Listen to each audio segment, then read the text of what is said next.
ताजा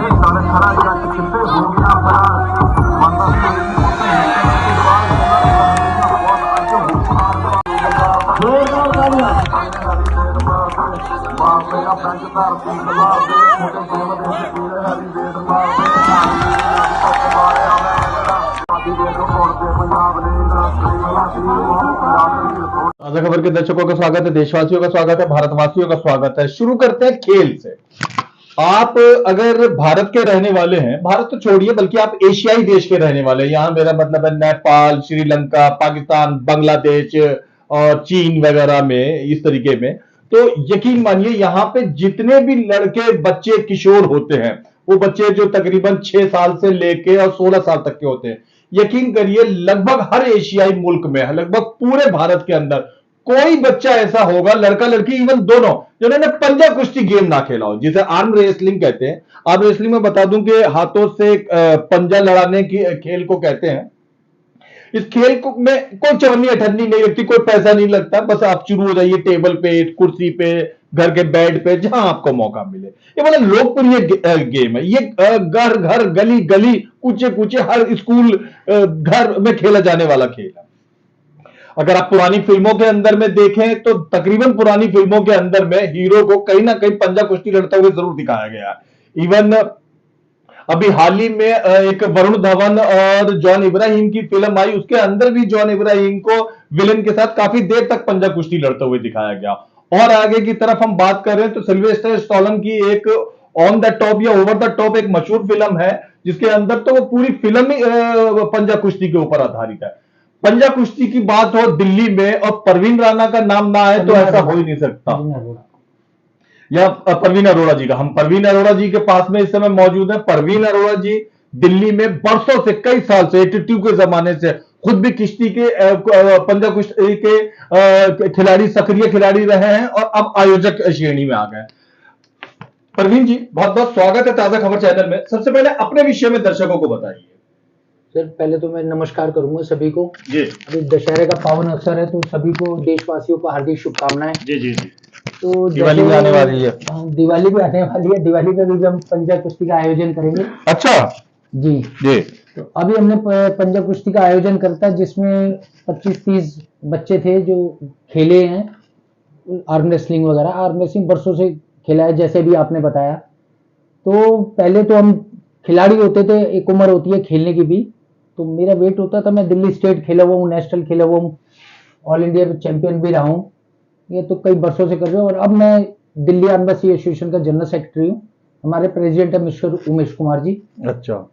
तो अभी हम बच्चों के लिए चाह रहे हैं कि इस गेम को और बढ़ावा दें, आगे बढ़े गेम पे। 24 अक्टूबर को आपने जो है वो पश्चिमपुरी के अंदर में ये प्रतियोगिता करवाई, उसके विषय में बताइए, जगह के बारे में और कितने खिलाड़ी उपस्थित थे। पश्चिमपुरी हमने कराई थी, पश्चिमपुरी पॉकेट नंबर 1 गुरुद्वारे के सामने वाला पार्क है, ठीक है। उसके अंदर सांस्कृतिक कार्यक्रम कराया था जिसके साथ हमने पंजा कुश्ती प्रतियोगिता करवाई थी। अच्छा। जिसके अंदर हमारे सहयोगी रही थी डिवाइन एनजीओ से है मैडम, अच्छा, अनु शर्मा जी, ठीक है, और हमारे जी, उमेश कुमार जी जिनका बहुत सहयोग रहा जी, और देविंदर ढाका जी थे, एनजीओ चलाते हैं वो भी, बाल मित्र मंडल की हैं, तो उनके बच्चे भी आए थे। तो काफी सारे बच्चों ने भाग लिया, जिसमें लेडीज ने भी भाग लिया पंजा लगाते हुए। तो क्या विशेषताएं है आर्म रेसलिंग की? जैसे क्रिकेट में हजारों लाखों रुपया माँ बाप का खर्च हो जाता है जिनके बच्चे क्रिकेट सीखना चाहें, कुश्ती में खान पान के लिए काफी पैसा और प्रैक्टिस चाहिए, पंजा कुश्ती की आप क्या क्या विशेषताएं मानते हैं? पंजा कुश्ती के अंदर भी खान पान का भी विशेष ध्यान रखना पड़ता है, ऐसा कुछ नहीं है, बट अगर आपका खान पान सही नहीं होगा तो आपका शरीर स्वस्थ नहीं रहेगा। अच्छा अच्छा। बट जैसे क्रिकेट में आपको एक्सरसाइज की जरूरत है या योगा में एक्सरसाइज की जरूरत है, ऐसे ही आपको आर्म रेसलिंग के लिए जरूरत है, क्योंकि आर्म्स के अंदर आपको पूरा प्रॉपर आपका पूरे शरीर पे ये जान लगती है। अच्छा। और आप ये ना सोचो सिर्फ इसी आपके स्टेप पे जोर पड़ती है, वो आपके पूरे शरीर पे जोर पड़ती है जब आप पे पुल करोगे। मैं तो सच में ये सोचता था कि बस इसी हिस्से का ही बस यूज हो रहा है। नहीं, अगर आपको प्रोफेशनली कर रहे हैं तो आपको करना पड़ेगा। इवन तक आप ये देखिए, इसके लिए आपको किसी इंस्ट्रूमेंट की भी जरूरत नहीं है, कुछ नहीं है। जब प्रोफेशनल करेंगे तो थोड़े बहुत इंस्ट्रूमेंट की जरूरत पड़ती है। अच्छा। जिसमें आपको ग्रिपर करने के लिए डिप्स प्रॉपर मारने हैं, वो आपको कोच बताता है कैसे एक्सरसाइज करनी है। हाँ हाँ हाँ या कभी आप घर हम में तो सब हो, स्कूल में या खेलते कभी थे मस्ती बच्चों में के हो, साथ। हाँ जी, हाँ आप जी। देखते तेरे अंदर कितना जोर हाँ है, जी, तो हाँ जी, पंजा हाँ जी। लगाने बैठ जाती हैं। चाहे आप ऐसे ग्रिप पकड़ रहे हैं, चाहे जी। ऐसे ग्रिप पकड़, तो आपने हर 99% सभी ने पंजा जरूर लगाया होगा। डेफिनेटली चाहे वो डेफिनेटली। बचपन का हो, चाहे 55 साल का चला जाए, चाहे हाँ 80 साल मैं का। मेरे अपने से 2 साल बड़े भाई के साथ खूब पंजा कुश्ती खेलता था। हाँ, हाँ। पंजा कुश्ती खेलते हैं। इवन तो हमारे फौजी इस गेम को बहुत पसंद करते अच्छा। हैं। आर्म जो सेना से है, हाँ। वो बड़ा पसंद करते हैं। इवन अच्छा। तक आपने WWF देखा होगा, वहां पे इवेंट के अंदर वो पंजा कुश्ती रख लेते हो कि इसमें टेबल रखा और पंजा लगाने हाँ लग हाँ जाओ। हाँ बिल्कुल सही कह रहे हैं। जी हाँ, जी हाँ। फिल्मों में कई बार रख लेते हैं, आप हाँ, देखते हैं तेरे अंदर कितना जोर है, तो वो पंजे से ही दिखाया जाता है। जी, जी। इवन तो उसमें रेसलिंग नहीं होती। हाँ। इसको पंजा कुश्ती इसलिए लगाया गया, आर्म्स हो गए आप ये, ठीक है, और कुश्ती हो गई पंजा लगाना। तो इसीलिए इसको एक एक कुश्ती अलग चीज है जी। और पंजा कुश्ती अलग चीज है। भाई जी, आप जी। दो बंदों का पंजा लड़ रहा है आपस में, तो उसको हम पंजा कुश्ती कहा है। जी जी जी। और इंग्लिश में उसको आर्म रेसलिंग बोलते हैं। जी जी। ये इसकी वर्ल्ड चैंपियनशिप भी होती है। हम दिल्ली स्टेट अप कराने में आपका 37 साल हो गए मैं कराते हुए। बट पहले मैं इसमें प्लेयर था, खिलाड़ी था, तो हमारे उमेश कुमार जी कराते थे। वो पहले जनरल सेक्रेटरी थे, अब वो प्रेसिडेंट है दिल्ली आर्म रेसलिंग एसोसिएशन के, और मैं जनरल सेक्रेटरी हूँ दिल्ली आर्म रेसलिंग एसोसिएशन का। और हमारे साथ अभी डिवाइन एनजीओ से जुड़ी हैं अनु मैडम, तो ये इस गेम को ये भी कह रही है मैं प्रोत्साहित करूंगी और आगे अपने बच्चों को भी खिलाना है। अब जैसे हम खिलाड़ी और टेक्निक पे, एक खिलाड़ी जिसको आर्म रेसलिंग में दिलचस्पी है या लेने वाला है या ले सकता है, तो ऑन द टॉप जाने के लिए उसे किन किन टेक्निक, किन किन चीजों का ध्यान रखना चाहिए? सर देखो, एक बेसिकली वो किसी भी खेल से जुड़ा हो, तो सबसे पहले वो उस खिलाड़ी का, अगर वो एक्सरसाइज करता है, कुछ भी करता है, तो सबसे बड़ा उसका बेनिफिट उसको ये है, वो कभी किसी नशे में नहीं पड़ेगा। अच्छा। क्योंकि नशा पंजा कुश्ती वाले को कोई सिगरेट, पान, बीड़ी, शराब, बियर नहीं पीनी चाहिए। नहीं पीनी चाहिए। वो जब अगर आप एक्सरसाइज करते हो, तो कोई भी एक्सरसाइज करते हो, किसी भी गेम से जुड़े हो, आप एक ही चीज में रह सकते हैं, या नशा रह सकता है, हाँ। या आप स्पोर्ट्स रह सिगरेट सकते हैं। पीने से पंजा कुश्ती खिलाड़ियों का स्टेमिना कमजोर होता है। स्टैमिना कमजोर उसका होता है, अंदर से वीकनेस आएगी उसके। अच्छा। और आपको पता होगा, चाहिए तक डॉक्टर कोई कहता है अटैक भी पड़ सकता है आपको। अच्छा, अच्छा। सिगरेट पीने जी से, जी जी। ठीक है। और गुटखा वगैरह खाने से सभी को पता है तंबाकू से क्या, तंबाकू तो बहुत ज्यादा नुकसानदायक है। आपका वाइन पीने से, शराब पीने से क्या होता है, तो ये बताने की जरूरत नहीं है मुझे। लेकिन अगर आप कोई भी स्पोर्ट्स खेलते हैं, आर्म रेसलिंग नहीं, कोई भी स्पोर्ट्स खेलते हैं, तो आपको नशे से दूर रहना पड़ेगा। अच्छा। और अगर आप एक्सरसाइज करते हो, तो आप रेगुलर अपने बच्चों को स्पोर्ट्स में डाल दिया, तो वो नशे से दूर रहेगा। अपने हाथ को, अपनी बॉडी को मजबूत करने के लिए, सामने वाले खिलाड़ी को हरा देने के लिए लगभग कितने घंटे एक्सरसाइज करनी चाहिए खिलाड़ी को? ये इसके आर्म रेसलिंग के अंदर, जी। आर्म रेसलिंग में कम से कम उसको कम से कम आधा एक घंटा रोज प्रैक्टिस करनी चाहिए। जिसमें डिप्स हो गए, और जो उसको कोच टेक्निक्स वगैरह बताएगा। इसमें एक पहले कहावत कहते थे कि भाई अकल बड़ी है बहस, ठीक है, आपने भी सुना होगा। जी जी। तो आर्म रेसलिंग खेल है, वो दिमाग का भी खेल है, टेक्निक का भी खेल अच्छा। है, और पावर का भी खेल है। इसमें हाथ से कुश्ती, पंजा लड़ाने में दिमाग का भी इस्तेमाल किया जाता है। दिमाग का इस्तेमाल बिल्कुल होता है कि आपने शोल्डर को कैसे आगे रखना है, अच्छा। रिस्ट को कैसे आगे बढ़ाना है, और आपकी फिंगर्स कैसे जाएंगी। तो जब आप ये सीखने जाएंगे, तो आप उसको सीखने में कहेंगे वाकई में इसके अंदर बहुत सारी टेक्निक है जो दिखती ही नहीं है, लेकिन बहुत कुछ है। अच्छा अच्छा। ये रहता इसमें है। खिलाड़ी को अपने खान पान का भी विशेष ध्यान रखना विशेष पड़ता ध्यान है। रखना पड़ता है। वो फिर कोच बताता है कि आपको ऐसे करना है, ऐसे ये चीज करनी है, ऐसे कंपटीशन खेलना है। अब आ जाते हैं वापस आपके पश्चिमपुरी वाली प्रतियोगिता के ऊपर। कौन खिलाड़ियों ने, कितने खिलाड़ियों ने जो है वो अच्छी पोजीशन पाई और उनको क्या इनाम प्राप्त हुआ? तो उसमें हमने अभी जो लड़कों ने खेला था, लड़कियों ने भी पार्टिसिपेट करा था। अच्छा, उसमें लड़का हमने- लड़की दोनों थे उसमें? हाँ, दोनों थे उसके अंदर। उसमें हमने 5 किलो का डिफरेंस रखा था। अच्छा। 50 टू 55, 55 टू 60, 5 किलो का डिफरेंस होता है पर अच्छा। वेट कैटेगरी के हिसाब से, जो नेशनल वेट कैटेगरी होती है। अच्छा अच्छा। तो उस वेट कैटेगरी से हमने करवाया था। तो उसके अंदर हमारे फर्स्ट, सेकंड, थर्ड हमने प्राइज दिए थे, और ज्वाइंट थर्ड दिया था उन सभी बच्चों को, और जी। सर्टिफिकेट्स वगैरह दिए हमने। जी जी।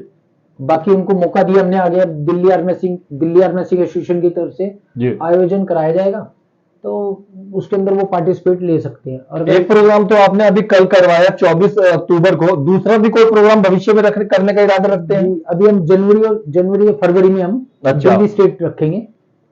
उसके बाद जो दिल्ली स्टेट में अगर बच्चे वो जो पार्टिसिपेट फर्स्ट और सेकंड आएंगे, उनको हम नेशनल के लिए सिलेक्शन देंगे।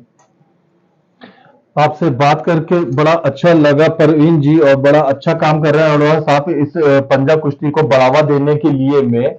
आगे जो लोग आपको देख रहे हैं, हजारों लाखों लोग आपको देख रहे हैं, उनमें से कई युवक ऐसे होंगे जो शौकिया ही थे पर पंजा कुश्ती में आना चाहते होंगे, तो क्या कहना चाहेंगे आप पंजा कुश्ती से जुड़े हुए खिलाड़ियों को? सर मैं पंजा कुश्ती के खिलाड़ियों से कहना चाहूंगा, इवन बहुत बढ़िया गेम है ये। अगर आप इसको करते हैं तो नेचुरल देखो, आप एक तो स्वस्थ भी रहेंगे, दूसरा आपके गेम इस गेम को इम्प्रूव भी होगा, और बाकी जितनी मेहनत करेंगे उतना आगे आप बढ़ पाएंगे। अब तो इवन गवर्नमेंट भी सपोर्ट करने लग रही है, तो जब वो सीखने आएगा बच्चा, जब करेगा मेहनत करेगा तो नेचुरली किसी न किसी मुकाम पे पहुंचेगा वो, ऐसा नहीं है कि नहीं पहुंचे। कोई भी गेम हो, चाहे वो पंजा कुश्ती हो, क्रिकेट हो, या गुल्ली डंडा भी इवन क्यों ना हो, कबड्डी हो, खो खो हो, जब तक उसे किसी प्रकार का प्रोत्साहन ना मिले, जब तक उसे किसी प्रकार के आयोजक ना मिले, उसको बढ़ावा देने वाले ना मिले, तब तक कोई गेम आगे नहीं बढ़ सकता। मुझे बताते हुए बड़ी खुशी हो रही है कि पंजा कुश्ती की एसोसिएशन से तो परवीन अरोड़ा जी जुड़े हुए हैं, लेकिन ये अनु शर्मा मैडम है जो इस खेल को बढ़ावा देने के में यकीन करती है, इस खेल को प्रोत्साहन देने का कार्य करती हैं। अनु शर्मा जी एक NGO divine blessing social trust से जुड़ी हुई हैं। इस ट्रस्ट के बैनर तले या जो भी ये पर्यटन कर सके, इनकी खुद की भी पंजा कुश्ती में दिलचस्पी, उसको बढ़ावा देने में।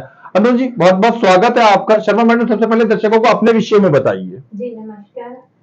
सबसे पहले तो मैं आपका शुक्रिया अदा करती हूँ कि आपके माध्यम से अपनी बात रखने का हम लोगों को मौका मिलता है, और मैं परवीन जी का भी शुक्रिया अदा करती हूँ कि इनके माध्यम से मेरे को पंजा कुश्ती के बारे में जानने का मौका मिला, और मेरे को ये इतनी अच्छी गेम लगी कि इसमें कोई इन्वेस्टमेंट नहीं करनी पड़ती, अच्छा, कोई खर्चा नहीं करना पड़ता, बढ़िया। कि इससे एक तो बच्चे का जो मेंटल लेवल है वो सही रहता है। बच्चे इधर उधर जाने की बजाय घर में ही इस खेल को भी खेल सीख सकते सकते हैं, हैं, सीख खेल सकते सकते हैं, हैं। जी खेल जी, सकते हैं। Very good, very good. जबकि क्रिकेट में जाए तो उसके लिए ग्राउंड। काफी ग्राउंड भी चाहिए, तो वो इंडोर गेम नहीं हो सकता। ये इंडोर आउटडोर दोनों गेम में आता है, और अब तो ज्यादा अच्छा लगता है कि गवर्नमेंट भी इसमें हमें सहयोग कर रही है। तो मैं चाहती हूँ कि हमारे बच्चे ज्यादा से ज्यादा पंजा कुश्ती में भाग लें, और मैं आगे आने वाले टाइम में भी मैं प्रवीण जी के साथ अच्छा शर्मा मैडम एक बात बताइए, आप खुद एक महिला है, मजबूत और प्रभावशाली महिला है। इस खेल में जैसे कि अभी प्रवीण जी ने बताया कि जो कल प्रतियोगिता हुई उसमें महिलाओं लड़कियों ने भी भाग लिया, आपको लगता है कि भारत की लड़कियां भी पंजा कुश्ती जैसे मर्दाना गेम में भाग ले सकती हैं? जी बिल्कुल ले सकती हैं, और भारतीय नारी तो हर क्षेत्र में अपना परचम लहरा रही है, तो पंजा कुश्ती में क्यों नहीं। जी रेसलिंग में भी आपके सामने कहां से कहां तक लेडीज पहुंचती है, जी। तो पंजा कुश्ती में भी सभी लड़कियों ने बढ़ चढ़ कर भाग लिया, और उनमें विजय भी रही है।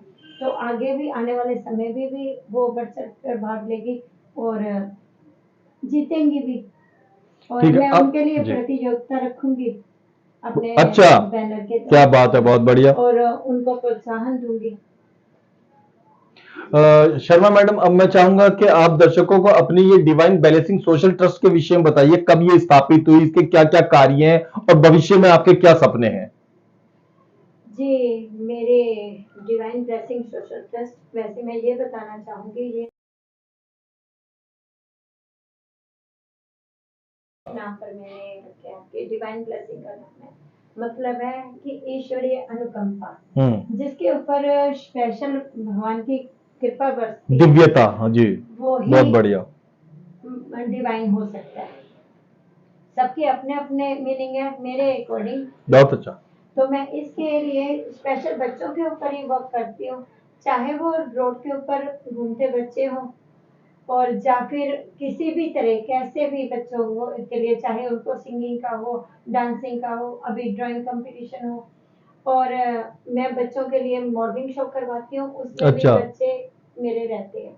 अच्छा मैं बेसिकली मॉडलिंग शो करवाती हूँ स्टार्टिंग से, जी।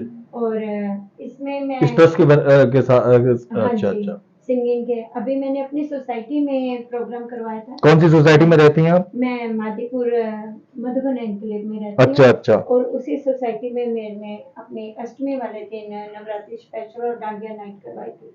अच्छा। होता क्या है कि लेडीज घर में काम करती हैं और एक स्ट्रेस में जीती हैं, उनके अंदर जो ख्वाब होते हैं उनको पूरे नहीं कर पाती, तो उसमें जी, जो लेडीज़ होती हैं वो घरों में रहती है, सुबह टिफ़िन तैयार करना, दोपहर में ये खाना बनाना, इसी में उनका वो वक्त गुजर जाता दिनचर्या है, जी जी में जी। रहती है।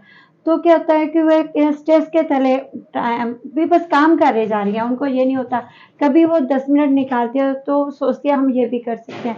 मैं सिर्फ़ उसी के ऊपर वर्क करती हूँ कि कैसे उनके जो अंदर दबी हुई भावनाएँ हैं घरेलू उनके, महिलाओं के। हाँ जी, हाँ, तो उसको कैसे बाहर निकाला जाए। तो तो आप उनकी अभी जो, कलाएं और प्रतिभा जी निखारने का काम बिल्कुल, करती हैं। जी बिल्कुल। तो मतलब अगर मैंने जो, किसी घरेलू महिला में पेंटिंग या कविता अच्छा जी, करने का जी या बिल्कुल, रैंप पे चलने का जी तरीका है तो बिल्कुल, आप उसको थोड़ा सा उजागर करती हैं। जी बिल्कुल, तो महिला बिल्कुल। अपना घर और शर्मोश हया छोड़ के आ जाती हैं जी, आपके पास में? बिल्कुल, अभी जो डांडिया नाइट करवाई मेरी सोसाइटी वालों ने, मेरा अच्छा, बहुत सहयोग किया। साथ दिया। मेरे जो अच्छा, अच्छा। प्रधान थे हमारे नवीन मेस्त्री जी, जी। उन्होंने, और जो हमारे कल्चर प्रोग्राम देखते हैं कहाँ पे किया अहमदाबाद आपने? में, मैंने ये मधुबन एन्क्लेव मादीपुर में करवाया। अच्छा, अच्छा। हमें तो वहाँ बताया गया पे, कि आपने रेडिसन ब्लू होटल पश्चिम बिहार में भी कोई जी प्रोग्राम करवाया था। बिल्कुल, मैं रेडिसन ब्लू में नेशनल फैशन शो हुआ था, उसमें मैं उनके एसोसिएट में थी।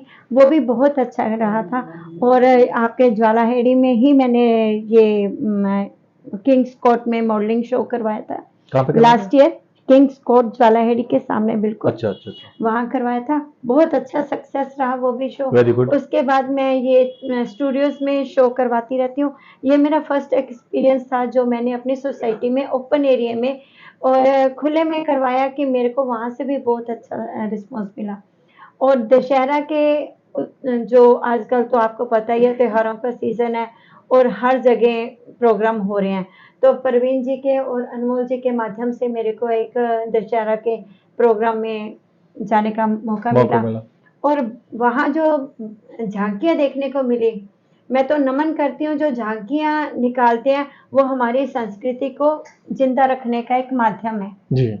तो मैं सभी से अपील करना चाहूँगी कि यदि कोई बच्चे आपके दर पर चंदा लेने आए झाँकियों के लिए, तो कभी उनको मना मत कीजिएगा। क्योंकि हमारे पास अपनी संस्कृति को बताने का समय नहीं लगता, क्योंकि हम अपने इतना व्यस्त होते हैं अपने उसमें। मगर जो झाँकियाँ निकालते हैं, ऐसे छोटे-मोटे प्रोग्राम करते हैं, वो एक संस्कृति को, एक कल्चर को बढ़ावा ज़िंदा देते हैं। रखने का एक माध्यम है। बहुत बढ़िया। और जो आने वाली अति जो उत्तम। हमारी जनरेशन है, उसको भी पता चलता है कि हमारा कल्चर ये है। मैं ज़्यादातर सांस्कृतिक प्रोग्राम करती हूँ और जो मॉडलिंग शो करती हूँ, वो भी जो हमारी एक ड्रेस होती है, ओल्ड ड्रेस है, उसके ऊपर अपने क्रिएटिविटी दिखा के उसको रैंप पे उतारना ही अच्छा, मेरा। पुराने कपड़े। आप पुराने कपड़े कहेंगे, मैं पुराने कपड़े उनको इसलिए नहीं कहती, क्योंकि हमारे जो अलमारी होती है इतने कपड़ों से भरी रहती है, वन टाइम पहनते हैं उसको, हाँ। वो पुराना नहीं हो सकता। ठीक है? चलिए ठीक है, हाँ। उसको हम लेकर उसके ऊपर अपनी कलाकारी, शुद्ध भाषा में बोले तो अपनी कलाकारी दिखाते हैं। मतलब किसी और महिला उसको, का सूट लेंगी और उसके जी ऊपर कुछ बिल्कुल, कलीगोटा लगा के हाँ उसे जी, बेहतर कर देंगे। जी बेहतर तरीके से फिर उसको एज ए मॉडल अच्छा, बना के हम वो तो करते आप हैं। ये मॉडलिंग में और ये गरबा में और डांडिया में ही आपकी एनजीओ भाग लेती है या गरीबों और दुखियारी औरतों वगैरह का जी भी कुछ काम? बिल्कुल, बिल्कुल, बिल्कुल, उनके लिए भी काम करते हैं, वृद्धाश्रम भी जाते हैं। और क्योंकि देखिए, क्या होता है कि कई बार वृद्धाश्रम सभी वो ही नहीं वहाँ पहुँचते कि जिन्होंने अपने पेरेंट्स को घर से निकाला होता है। जी जी जी। कई वृद्धाश्रम उनके लिए भी हैं, जिन वृद्ध के लिए घर में उनको टाइम नहीं दे पा रहे। बिल्कुल सही। क्योंकि कई आज की दिनचर्या इतनी व्यस्त दिनचर्या है बच्चों की कि वो अपने पेरेंट्स को नहीं लुक आफ्टर बिल्कुल कर सही, पा रहे बिल्कुल सही। और ना उनके लिए कोई अपना सर्वेंट अफोर्ड कर पा रहे। बहुत अच्छा। उनके लिए वृद्धाश्रम बने हैं। मगर क्या है कि हमने कई वृद्धाश्रम की परिभाषा चेंज कर दी है कि हम बच्चों को घर से निकाल देते, वो वहाँ पहुँच जाते। नहीं, वहाँ फिर हम जैसे पहुँचते हैं उनके, क्योंकि सिर्फ एक बच्चे की माँ ना होकर वो हज़ारों की माँ बन जाती है वहाँ बहुत बढ़िया, जाकर। बहुत बढ़िया, बहुत बढ़िया। तो ऐसे ही मैं सबके लिए करती हूँ, बच्चे हों, वृद्ध हों, सबके लिए एक जैसी सोच है और टाइम टू टाइम करते हैं। और आने वाले जो हमारे कई प्रोजेक्ट हैं, जैसे मेरी एनजीओ की एनिवर्सरी आ रही है दिसंबर में, अच्छा। उसमें भी आपको बुलाएँगे, आप के माध्यम से हमारी बहुत अच्छा। जो एनिवर्सरी है उसको आप जन-जन तक पहुँचाएँगे बहुत कि अच्छा, हम बहुत कैसे अच्छा, बहुत वर्क कर अच्छा। रहे हैं, उसमें ज़्यादा आपको जानने का बेहतर मौका मिलेगा। और एक मैं परवीन जी के साथ मॉडलिंग शो जनवरी में करवा रहे हैं, और उसके लिए जल्दी दिल्ली में? आपको, हाँ जी दिल्ली में, वो आपको जल्दी बता दिया जाएगा कि हम कहाँ करवा रहे हैं, कैसे अपनी करवा एनजीओ रहे के हैं। लिए लोगों से आप क्या सहयोग चाहती हैं? बहुत सारे लोग आपको देख रहे हैं, क्या एनजीओ को किसी प्रकार के सहयोग या जुड़ने के लिए लोग चाहिए? जी बिल्कुल।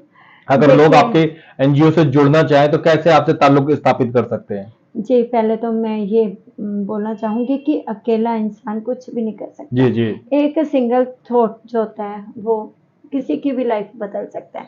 किसी की भी लाइफ में टर्निंग पॉइंट के लिए एक सिंगल थॉट काफ़ी है। और मैं यदि ये कहें कि हाँ मैं घर से चैरिटी करूं, पॉसिबल नहीं है। पॉसिबल नहीं है, मैं भी मानता भरा हुआ जी। कुआं भी जब आप डेली निकालोगे उसमें से, तो वो भी खाली हो जाएगा, और उसमें से निकालने के लिए एक उसमें डालना जरूरी है। इसलिए मैं आपके माध्यम से सबसे अपील करती हूँ कि मेरी एनजीओ के साथ जुड़े, और बूंद बूंद से ही घड़ा भरता है, और मेरे घड़े को आप बूंद बूंद से भरिए। मेरे को आपके लाखों नहीं चाहिए, हजारों नहीं चाहिए, आपकी इच्छा के अनुसार आप जो मेरे को देंगे मेरे को स्वीकार्य है। आपने ताज़ा खबर चैनल को समय दिया उसके लिए बहुत बहुत धन्यवाद। धन्यवाद आपका।